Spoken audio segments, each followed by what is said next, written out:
જય માતાજી મિત્રો, આજે આપણે નાહી ધોઈને તૈયાર થઈ ગયા છે અને હવે આપણે પ્લાન્ટે જવા માટે તૈયાર થઈ ગયા છે અને આપણે જવું છે હવે પરવીનભાઈ આપણા ડ્રાઈવર છે જેને મોરથરા રહેશે, મોરથરા અને મંગળાર વચ્ચે જેની વાડી છે અહીંયા એ રહેશે. તો ચાલો આપણે હવે પ્લાન્ટે જવા નીકળીએ, પણ પહેલાં આપણે છે ને ચા પી લે, ચા જે આપણે પીવાની બાકી છે. તો ચાલો આપણે અંદર જઈએ. જો આપણો ઘોડો તૈયાર થઈ ગયો છે અને હવે આપણે થોડી જ વાર પછી આપણે નીકળીએ પરવીનભાઈને લેવા. તો જો આજે શિરામણનું હવે રાંધવાનું ચાલુ થઈ ગયું છે, હજી તો ચૂલો જ એક છે અને રોટલા બનાવવાનું બાકી છે. તો ચૂલોમાં આગ લાગી ગઈ છે અને હવે તાવડી મેલી છે. હવે આપણે ચા પીવી છે. તો ચાલો મિત્રો હવે ચા પી લઈ, ચા પીને પછી આપણે પરવીનભાઈને લેવા નીકળી જઈએ.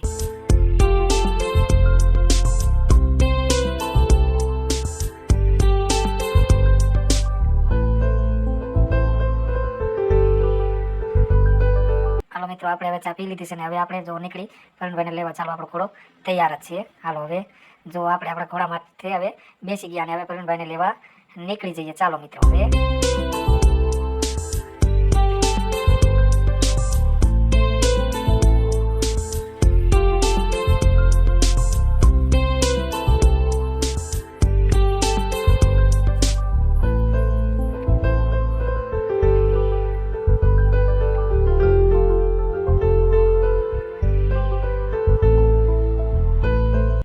પરવીનભાઈને આપણે સવારમાં ઉઠીને ફોન તો કર્યો હતો, પણ પરવીનભાઈને ફોન લાગ્યો નહોતો, એટલે આપણે પરવીનભાઈને વાડીએ જ સીધા જવું પડશે.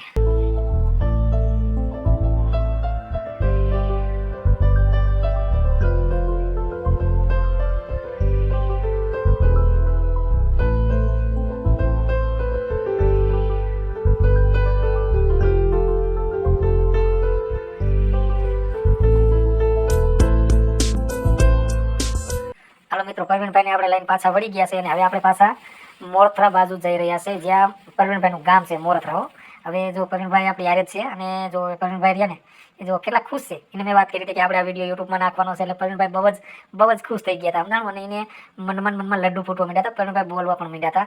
હવે ચાલો મિત્રો આપણે મોરથરા જઈએ અને મોરથરા જઈને આપણે પરવીનભાઈ માટે હજી તો માવા લેવાના બાકી છે અને પરવીનભાઈને આપણે જે એક જ દુકાને કાયમી લઈએ છીએ, પરવીનભાઈ અહીંયા જ આપણે જવું પડશે. તો ચાલો મિત્રો હવે આપણે પરવીનભાઈના ગામ તરફ પાછા નીકળી ગયા છે.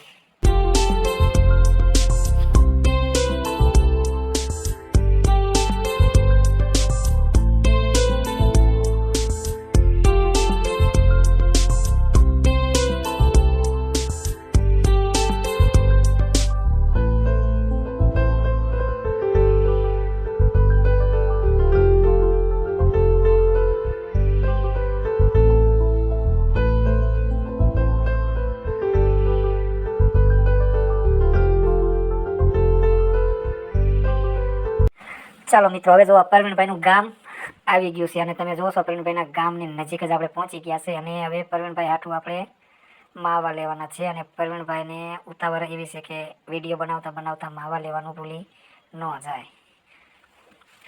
ચાલો મિત્રો આપણે પરવીનભાઈના ગામમાં એન્ટ્રી કરી ગયા છે અને તમે જોઈ રહ્યા છો જો સામે જ દેખાય ને એ જ પરવીનભાઈ જ્યાં રોજ માવા લે છે એ દુકાન આવી ગઈ છે.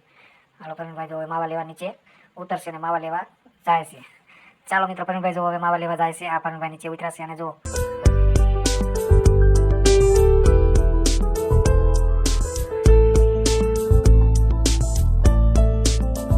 ચાલો મિત્રો પરવીનભાઈ માવા લઈ લીધા અને હવે આપણે અહીંથી નીકળશું આપણા ગામ તરફ.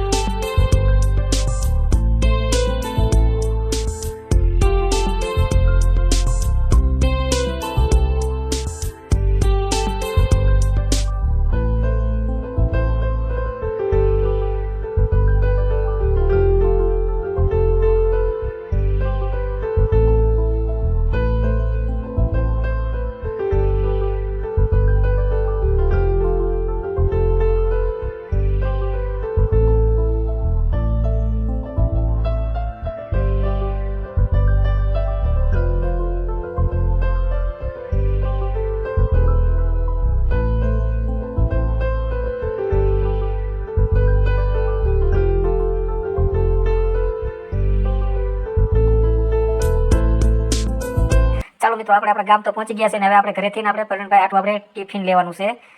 હવે જો પરવીનભાઈ હાટું ટિફિન લેવાનું ભૂલી જઈશું ને તો પરવીનભાઈ બપોરે આપણે ભૂખ્યા રહેશે. તો ચાલો મિત્રો આપણે ઘરેથી પરવીનભાઈ માટે ટિફિન લઈ લઈએ બપોરે જમવાનું.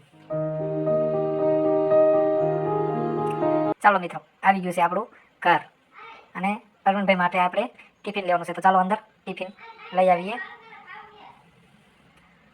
ચાલો મિત્રો, પરવીનભાઈ માટે ટિફિન લઈ લીધું અને હવે આપણે અહીંથી પાછા નીકળીએ પ્લાન્ટ તરફ.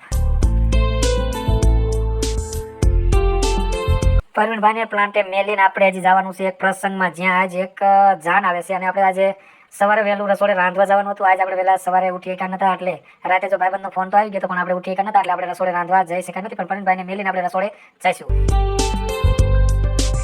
ચાલો મિત્રો, આપણે હવે રસોડે આવી ગયા છે અને જો માણસો આ કણે ડાળ ચાખે છે. ડાળ ચાખવાના બદલે આખી થાળી ભરી ભરીને પીવે છે. અને આ ભાઈ ચતુરભાઈ છે ને, ચતુરભાઈ તો બહુ જ શોખીન છે ડાળ પીવાના. જો તમે જો એ કેવા ચાખે છે. અને જો આજ હવે અહીંયા જાન આવે છે ને રસોડે બધી તૈયારી ચાલી રહી છે જાનને જમવા માટેની. પણ અમારા ચતુરભાઈ રહ્યા ને એવું લાગે છે હવારમાં શિરામણ એમને મળ્યું નથી એટલે ડાળ જ પીવે છે બસ.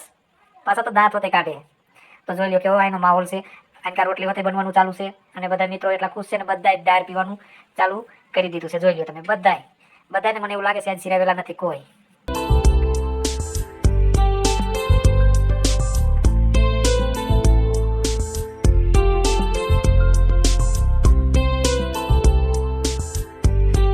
મિત્રો હજી તો બધા ડાયર જ પીવે છે. ચતુરભાઈ તો કેટલી ડાયર પીશે એ જ મને કાંઈ સમજાતું નથી. અને જો ચતુરભાઈને ડાયર પીવાનો બહુ નાનપણથી જ શોખ હતો. જોઈ લો કેમ જાણે આજ હવારમાં એને કાંઈ ખાધું જ ન હોય એવી રીતે ડાયર પીવે છે ચતુરભાઈ અમારા.